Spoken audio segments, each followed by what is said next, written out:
आपका स्वागत है क्लास 10 के चैप्टर 3 मानव नेत्र और रंग बिरंगे संसार में। और उसका मैं मानव नेत्र के बारे में आज पढ़ाऊंगा आपको। मानव नेत्र के बारे में जो भी डिटेल से पढ़ाऊंगा, ये पढ़ने के बाद आपका 5 मार्क्स का क्वेश्चन आएगा मानव नेत्र के बारे में लिखने के लिए, या मानव नेत्र के बारे में पूछेगा तो आप अच्छे तरीके से बता पाएंगे और इंटरेस्टिंग है, देखिएगा। आपका देखिए मानव नेत्र, ठीक है। तो मानव नेत्र में यहाँ पे फिगर बना दिए। इसको मैंने दो भागों में बांटा है। एक है आपका देखिए आगे वाला पार्ट हो गया, एक पीछे वाला पार्ट हो गया। ये इसलिए बांटा हूँ कि इससे समझने में आसानी हो आपका, ठीक है। तो आपका हम सबसे पहले देखते हैं आपका कि जो भी इसमें जो सबसे ज़्यादा मुश्किल उत्पन्न करती है वो पीछे वाला पार्ट। तो पहले पीछे वाला पार्ट देखते हैं हम लोग, ठीक है। तो इस पार्ट नंबर में मैंने नंबर दे दिया है। 1 नंबर पार्ट में आपका श्वेत पटल एवं इसके लिए रोटिक पार्ट है, ठीक है। इसका नाम है, इसको श्वेत पटल भी बोलते हैं और इंग्लिश में इसके लिए रोटिक ऊपर में मैंने यहाँ पे लिख दिया है।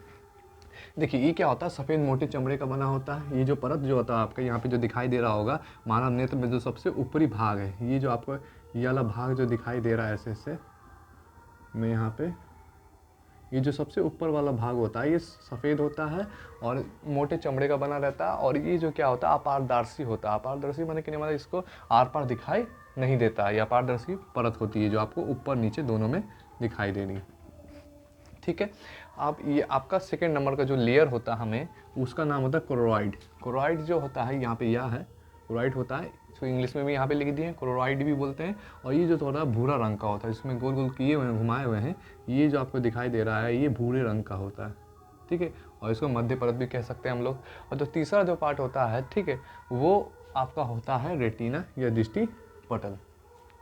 रेटिना को हम लोग क्या कहते हैं, सूक्ष्मग्राही परत या रेटिना। इसको यहाँ पे आपको दिखाई दे रहा होगा ये बिंदु यहाँ पे ऐसे होते हुए, और ये आपका क्या है रेटिना। यहाँ पे क्या होता है प्रतिबिंब वगैरह बनता है, ठीक है। और 4 नंबर आपका भाग है प्रकाश स्नायु या दीर्घ तंत्रिका। प्रकाश स्नायु या इसको इंग्लिश में जो बोलते हैं ऑप्टिकल नर्व्स बोलते हैं, ऑप्टिकल नर्व्स।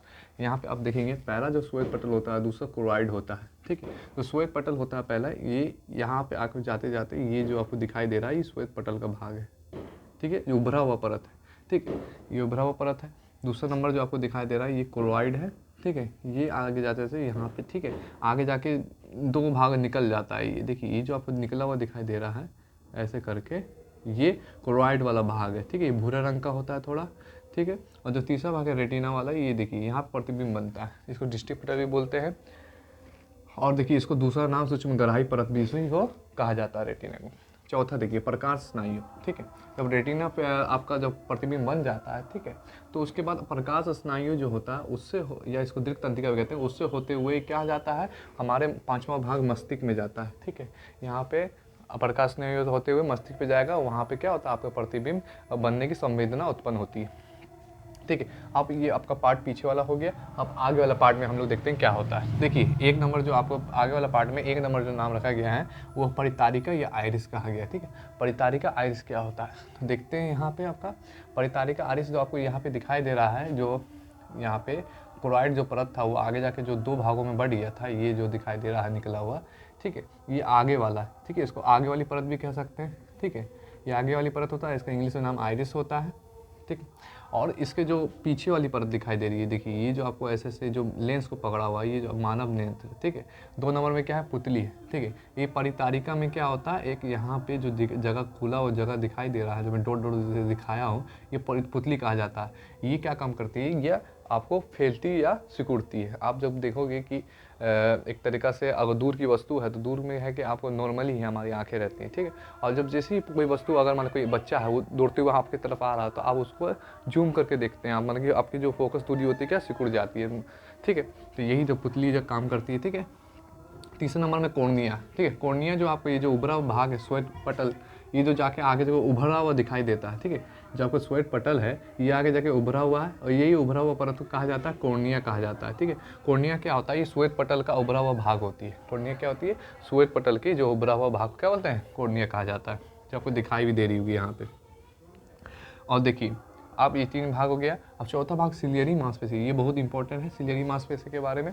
देखिए सिलियरी मांसपेशियाँ जो आपको यहाँ पे दिखाई दे रही होगी, ये मांसपेशियाँ हैं, ये जो आपको दिखाई दे रही है ये सिलियरी मांसपेशियाँ, ये क्या काम करती है, इसको पचमावी पेशियाँ भी बोलते हैं, इंग्लिश में सिलियरी मसल्स भी मैंने यहाँ पे लिखा हुआ। ये पीछे वाली परत को बोलते हैं, माने कि आगे वाली परत को हम क्या बोले थे, परितांत्रिक आइरिस कहे थे। ये जो आपको आगे वाली परत को परितारिका कहा जाता है। उसके पीछे में जो ये आपको रेसर रेसर जैसे दिखाई दे रही है, पकड़ी हुई है उत्तर लेंस को, ये जो है आपकी पश्चिमाभी पेशियाँ, ये सिलेरी मांसपेशियाँ भी बोला जाता है, ठीक है।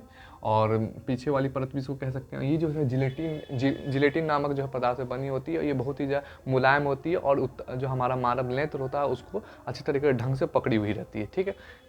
अब देखिए, ये आपको सिलेरी मांसपेशी के बारे में पता चला, और यही सिलेरी मांसपेशी का क्या काम करती है, आगे चल के हम जब किसी भी वस्तु को देखते हैं तो अगर मान लीजिए कोई दूर की वस्तु है, पास की वस्तु, उसको अच्छी तरीके से देखने के लिए क्या होता है, फोकस दूरी को बनाए रखती है। अगर कोई पास में वस्तु है तो सिकुड़ जाएगी सिलेरी मांसपेशी, जिसके कारण हम अच्छे से दिखाई देगा। अगर दूर की वस्तु है तो फैल जाएगी, जिससे हमें कोई वस्तु अच्छी तरीके से दिखाई देता है।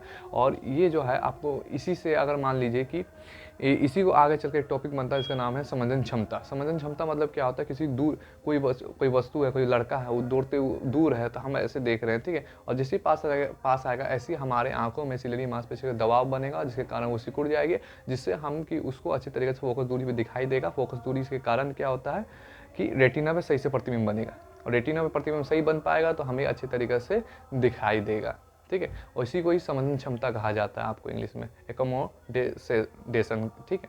और इसके बारे में हम और इसी तरीके से देखेंगे आगे। देखिए मानव नेत्र के बारे में क्या होता है, मानव नेत्र, ठीक है। तो देखिए ये तो आपको जो दिखाई दे रहा है ये आपका उत्तर लेंस है, ठीक है, नेत्र, ठीक है। इसको मानव नेत्र लेंस भी बोल सकते हैं और नेत्र लेंस भी बोल सकते हैं, उत्तर लेंस भी कहते हैं, ठीक है। और इंग्लिश में क्रिस्टलिन लेंस भी कहा जाता है। देखिए मानव नेत्र क्या होता है, ये एक प्रकाशीय यंत्र होता है। मानव नेत्र क्या होता है, एक प्रकाशीय यंत्र होता है। तो आप यहाँ पे लिख दी हैं, ठीक है। प्रकाशीय यंत्र कहने का मतलब देखिए, मानव नेत्र होता है जब भी काम करता है जब हम किसी वस्तु को उजाला में होता है, क्योंकि अंधेरे में आके हमारी आंखें बंद हो जाती हैं, हमें दिखाई नहीं दे देता, ठीक है। आंखें बंद एक तरीके से हम लोग किसी वस्तु को जब देख पाते हैं जब प्रकाश उस वस्तु पर टकरा के हमारे आंखों तक पहुँचती है। जब प्रकाश नहीं रहेगा तो हम उसको देख नहीं पाएंगे, इसलिए इसे मानव नेत्र को प्रकाशीय यंत्र कहा जाता है, ठीक है। इंग्लिश में ऑप्टिकल इंस्ट्रूमेंट भी कहा जाता है, या फोटो कैमरा की तरह कार्य करती है। कहने मतलब जैसे कि आपको कहने का मतलब है कि जैसे कि हम कैमरा का यूज करते हैं, कैमरा किसी वस्तु को आगे में जो लेंस लगा रहता है वो फोटो खींचती है, ठीक है। और पीछे फिल्म दिखाई देती है। कैमरा में आप देखिएगा आगे में क्या लेंस टाइप का लगा रहेगा, पीछे उस फिल्म बनाए दिखाई देती है। वैसे ही हमारा जो नेत्र होता है उस आगे में क्या होता है, लेंस लगा रहता है, पीछे क्या रेटिना पे क्या होता है, फिल्म टाइप का चलता रहता है। तो यही मैंने लिखने का काम किया कि देखिए यह फोटो कैमरा की तरह कार्य करती है। इसमें आगे लेंस और पीछे की रेटिना है। आगे जैसे कि लेंस लगा रहता है, ऐसे कैमरा में आपका लेंस लगा रहता है, और पीछे जो होता है फिल्म दिखाई देता है, वैसे रेटिना पे क्या होता है, फिल्म बनती है। लेकिन ये क्या होता है, ये थोड़ा उत्तर लेंस है, इसलिए क्या होता है पीछे जो रेटिना प्रतिबिंब बनती है वो थोड़ा छोटी और काल्पनिक बनती है, लेकिन हमें सीधा दिखाई देता है और छोटा, ठीक है। वैसे अब देखिए आगे, इसमें आगे लेंस और पीछे की तरफ रेटिना होता है जो काम शटर का होता है। देखिए हमारे आँख में जो होता है, कैमरा में शटर का काम करता है जो आगे अपारदर्शी होता है, जिसे हम आगे देख नहीं पाते हैं। वैसे हमारे आँख में अपारदर्शी पदार्थ माने शटर का जो काम करता है कैमरा की भांति, वो है हमारा पलक से हम किसी वस्तु को हम पलक बंद करते हैं तो हमें क्या होता है, आगे का दिखना बंद हो जाता है। वही बात लिखे हुए, ठीक है। अब आगे के नेक्स्ट वीडियो में हम चैप्टर 3 के बारे में और डिटेल से देखेंगे। जैसे कि आप देखेंगे तारे हैं, ये तारे का टिमटिमाना, मानव दृष्टि दोष उसके बारे में, और नेक्स्ट आपका जो है ये इंद्रधनुष कैसे बनता है, इस सब के बारे में, ठीक है। आप एक बार नोट कर लीजिए।